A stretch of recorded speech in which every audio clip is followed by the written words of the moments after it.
What's up, guys and gals? Welcome back to the Nerd Castle for the next episode in our Splatterchats series. If you don't know what Splatterchats is, if you are uninitiated, Splatterchats is just kind of a short little video that I do at the end of the week to help you get to know me better. And so we talk about a selected topic that's come up over the course of the last week that's been interesting to me, or fascinating, or scientific, or inspiring, or whatever it might be. I tend to soak in a lot of stimuli, and they get me thinking late into the night.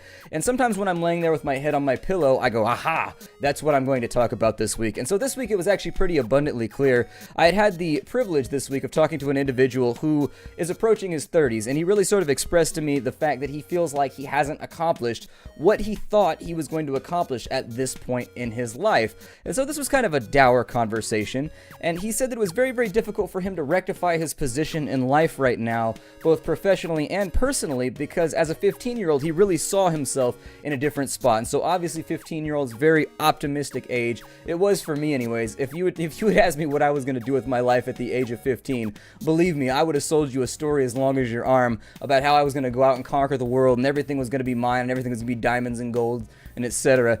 And so that all aside, the optimism of youth aside, I talked with him a little bit, and I said, well, just because other people are moving forward doesn't mean you're moving backwards, because obviously I could tell that he was struggling with that. He said that, a lot of his friends seem to have landed close to where their dreams were aligned, and things seemed to be moving along for them, and just, he didn't understand why he hit quicksand and troubles every single time he tried to take a step forward with the things that he wanted to do in life, and not wanting to feed him the same sort of, jive about Thomas Edison and the 1,000 light bulbs and all that sort of thing.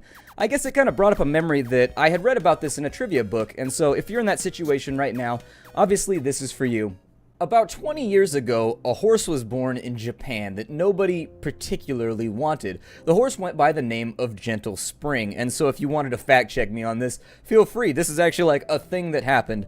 And so her owners, finding that nobody really wanted to buy the horse and nobody really wanted the horse, they decided to have her trained as a racehorse. Now, there was only one problem with Gentle Spring's, racing ambitions. It's the fact that Gentle Spring wasn't particularly fast, competitive, or otherwise valuable as a racehorse. Nonetheless, regardless of her skill at racing, Gentle Spring's owners decided to enter her into a number of professional racing contracts. Unfortunately, to their dismay, they found that their horse was neither sprightly nor speedy, and so unfortunately, Gentle Spring began to accrue losses. Now, what's the point of this story right now? Well, I'll tell you, I'm getting to it. Gentle Spring, over time, accumulated almost 100 losses. That's right, they just kept racing her, they kept at it, and they kept going. And while this wouldn't be particularly notable in any other sense, Japan at the time was in a recession. Loss after loss after loss began to accrue, really sort of adding insult to misery on top of Gentle Spring's docket and career portfolio. Luckily,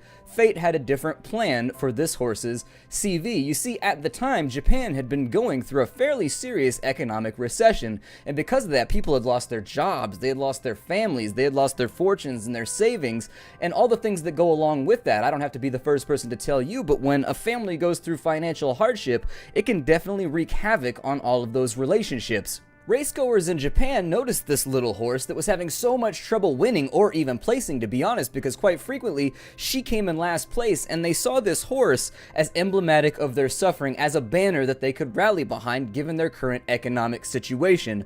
Overnight, Gentle Spring became a hero to tens of thousands of people in Japan, and by the time of her final race, 3,000 people waited in line to see her run, and 13,000 people total packed a stadium to see her come in last place, or at least next to last place, while being ridden by Japan's premier jockey. Now, my point in all this is not to detract from winning. Obviously, winning is really cool, and winners become heroes for people that one day want to ascend to those heights and become like their heroes.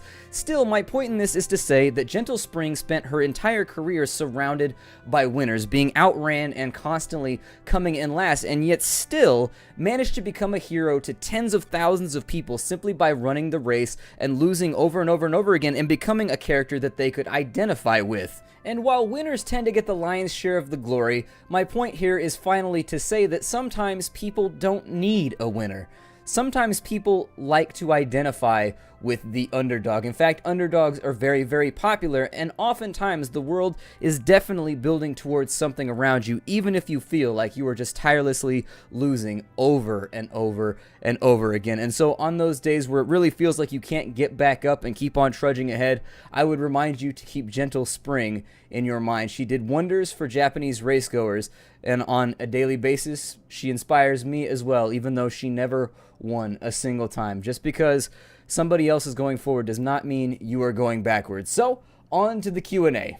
So the first question right now was, I think, a commissar, an inquisitor, or a space marine captain. An inquisitor would be my answer to that question, because inquisitors wield essentially like unlimited power within the Imperium.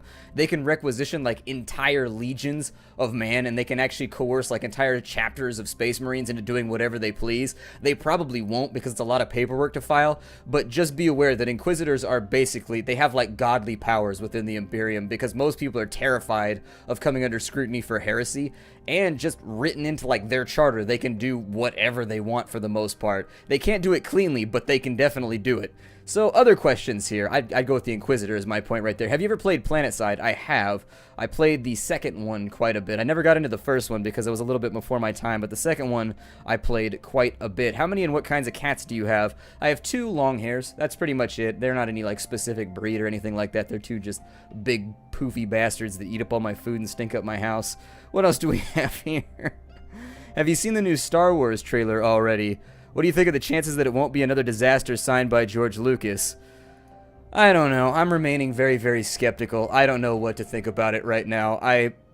I'm hesitant to get my hopes up, and so I'm remaining just kind of quietly skeptical about it. I'm probably not going to see it at midnight. I'll probably see it like a week or so after it comes out. Try and plug my ears as much as possible to what people are saying. I don't know. I'm a big Star Wars fan, but honestly, I'm really sort of I'm a classic Star Wars fan, so the newer stuff doesn't really do it for me. I haven't liked a lot of their new IPs, from the video games to a lot of the newer cartoons and stuff. Just hasn't really been my cup of tea. And I don't know if it's just because I've gotten older, and because of that my mind is not as like open to not necessarily storytelling, but I can't just like sell myself into the fantasy like I could when I was 8 years old watching the first 3 movies. But at the same time, I don't know. I'm really hoping that they don't screw the pooch with this one. Like, I would hate to see Star Wars drag through the muck any further.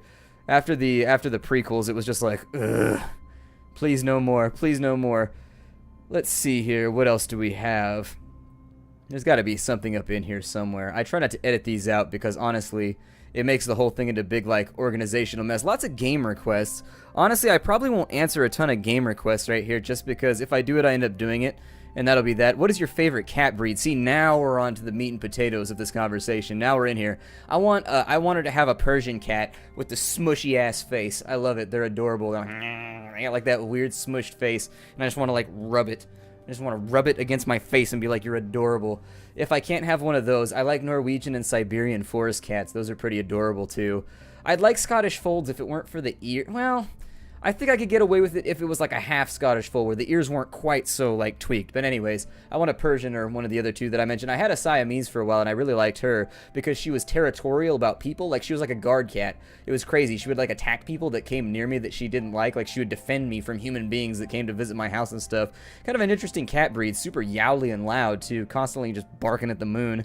If I could have any superpower, I'm pretty sure, was this asked in a stream? It was asked somewhere. Flight was my answer to that question. I just want to fly around. I dream about that all the time, where I'm just like, wee, and I'm just flying through the sky. I don't know what that means in terms of psychiatric analysis.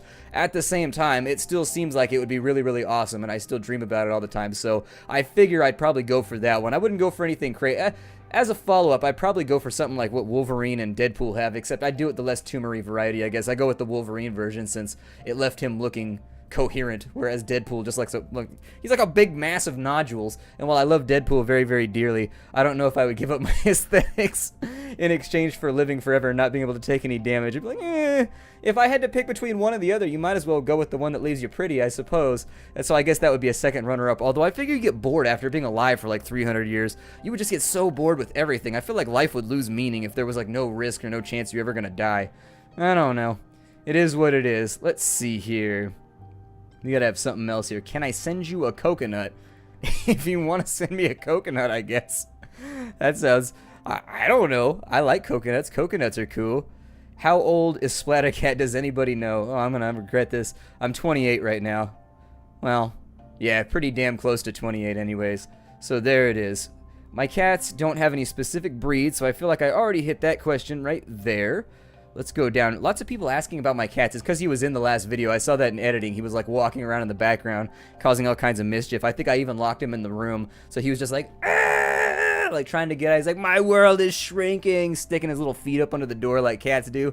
Let me out. He almost he was running around the house with a bag on his head earlier today because we threw away a Caesar salad in a plastic bag, and it was sitting next to the trash can to go out to the dumpster, and apparently he went in through the handle hole to get at the salad, and then he realized, he was like, ah, it's a booby trap, and so he's running around the house in circles with this big bag behind him like a parachute, just like, ah! It was humorous. You might have had to be there, but it was pretty funny. Do you still have the things that you wrote? I do. They're around somewhere. I've got them collected in notebooks and then on a number of flash drives too. I'd have to recoagulate, or I guess I don't know. I had to collate it all or something. I have to get it all gathered up before I'd be able to use it. Do you watch Game of Thrones? I do not. I have not watched Game of Thrones. I've watched like the first season, although I kind of watched it out of the corner of my eye. Somebody else was watching it while I was playing an MMO, so I don't really remember it very well. It was what it was. Do you like Married with Children? I have never watched it. Have you seen Mortal Kombat Legacy 1 or 2? I have not. And then, do you think that a third season ender? Well, I guess that assumes the first two questions. Unfortunately, that was 3 questions that got machine gunned down real fast. I wish I had a better answer for you, but unfortunately, I do not. Let's see here. What did you do the last time your life was upside down? What did not work, and what finally got you out of it? My life went through kind of like a tumultuous period. I talked about it in last week's, where my career fell apart. And when everything got kind of flipped topsy-turvy, I tried a number of things. I sunk myself into an MMO. Essentially, I practiced a lot of escapism. I did a lot of illicit substances, and I played a lot of MMOs. And those both did not work. That made life worse. I gained like 85 pounds. It was just a mess. And so what actually got me out of my slump is that I just went back to the junior college and started taking classes 4 or 5 hours a day. And then I started just doing like random odd jobs for people on weekends to earn a little bit of money. I moved back in with my parents for a while. It's a shame, but you got to do it something. You got to swallow your pride, and you got to do it at some point if things are really bad enough. And so I moved in with my parents. I started doing odds and ends IT in my free time, and I just went back to college and started applying myself towards things and kind of just like cultivating hobbies and actually starting to sort of meticulously go through my life and shave off all of the bad branches that were wilted and dying so that, you know, finally the whole thing could flourish. It was really kind of about getting up off my ass, and instead of indulging and escaping from the real world, deciding to be part of it rather than just running away constantly. And believe me, I had an MMO period where I used to play 15 hours a day, and then I would go to sleep, wake back up, play 15 hours, go back to sleep, get drunk, you know? Like, it was a mess. So if you're there right now, I'm telling you right now, I really, you should get up and get out there and at least do a hobby or something. It will help. That's what got me out anyways. It took me from being really depressed, really sort of broken and destroyed, and it kind of reformed everything and got me back up and out of it. And so there you go. That's the best that I can do right there. And I still try to do that when I'm feeling down. When I feel down, I become like a workaholic now, because that's the best way that I've found to fix it, is I just immerse myself in things to keep my mind off my own self-flagellation, I guess. And so let's see here. Have you ever thought about doing the original Dawn of War games as orcs? I'll make an exception right here because it's about 40K.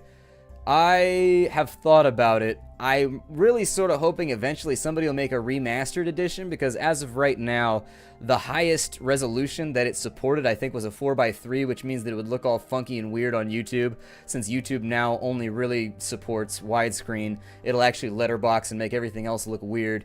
So I'm hoping they remaster it eventually, and if they do, and they give it like an HD, you know, if they retexture it and they put it back into HD for 1920 by 1080, I'd definitely strongly consider giving it another go. And so there it is. Let's see here. Is there anything else on this week's? What do you think of the Fallout series? The Fallout series, I like 1 and 2 very, very much. 3 I was kind of about, and the New Vegas I enjoyed quite a bit. And so I think that number 2 is probably one of the greatest video games ever made. Like, and I'm dead serious right there. Interplay made a masterpiece, a Mona Lisa of video gaming with Fallout 2. I really sincerely believe that. I have conviction towards that fact. Believe me when I say that. And so Fallout 2 is one of those games that you can't even describe to people who haven't played it yet. Like, you need to go play this now. It's kind of like Baldur's Gate for people that like RPGs. It's just like, you haven't, go now. Baldur's Gate 2 for people that like RPGs. Go play that shit right now. Go sit down, call in sick this weekend, and just play it through end to end. You have to. Or like Flashback, for example. Oh my god, another game that's fantastic. Either way, lots and lots of games out there that are amazing, and so that would be my thoughts on the Fallout series. I like it very, very much, and I'm excited to see where they go with future iterations. In fact, I'd love to see one that's overseas, like what happened in Russia, or we know the American side of everything that happened over here. We know what happened in Canada. We know what happened with the United States. We know what happened with Alaska. What happened in Russia, and what happened in China when the world went into nuclear war? Well, I would love to see a Fallout based in China, finally, where you're starting to see the other side of the equation. Are the Chinese okay? Did they win the war, or was it mutually assured destruction where we killed each other, like unanimously, and now the entire world is just a wasteland, just like Washington D.C. was, or like the Mojave was? You know, it's an interesting thing that I think they should investigate. I'd like to see what happened in England. I mean, I'll take just about anywhere overseas, to be honest. I just want to know. They haven't touched on it much in any of the series, and I think that's a logical next place to go now that we know what's happened in D.C. and in California and in, you know, Nevada. It's time to like move to other things. You know what I mean? Actually, was New Vegas actually the rebuilding of Las Vegas? I don't remember, or was it just like a new version of it? Either way, whatever. I don't want to think about it too hard right now because it'll make my head hurt. What non-gaming related YouTubers do you follow? Well, I've fallen off on that quite a bit. Let me jump on my channel page right now and I'll tell you. I have my subscriptions up right here. Who do I have? I follow the Dice Tower. I like the Dice Tower quite a lot because it's a great way to keep in track. It's a great way to keep on track with board gaming, which I like. I follow Vice. I follow a couple of documentary channels. I follow Animation Domination. I follow Smarter Every Day. I followed Thunderfoot, but I stopped because he got kind of caught up on the whole, I don't know, the whole anti-feminist thing. His content has shifted gears, and I don't enjoy it anymore. It's much too negative, and it's much too sort of accusatory and angry anymore. I follow The Amazing Atheist, although I don't watch him very often, because once again, I think a lot of the times he doesn't fully research the things that he rants about. And I don't mean that as a shots fired type deal. It's just that I've noticed that over the years, he's much more reactionary than he used to be. Whereas he used to just sort of do talks about selected topics. And he's always been sort of a ranter and a raver. But still, at the same time, I don't follow it that much anymore. So there it is. That's pretty much all the questions for this week. So I think that's going to be, that's it for us this week. I figure I will see you all next week. Take care out there, everybody. This is another Splatter Chat. Hi, and I'll see you next time.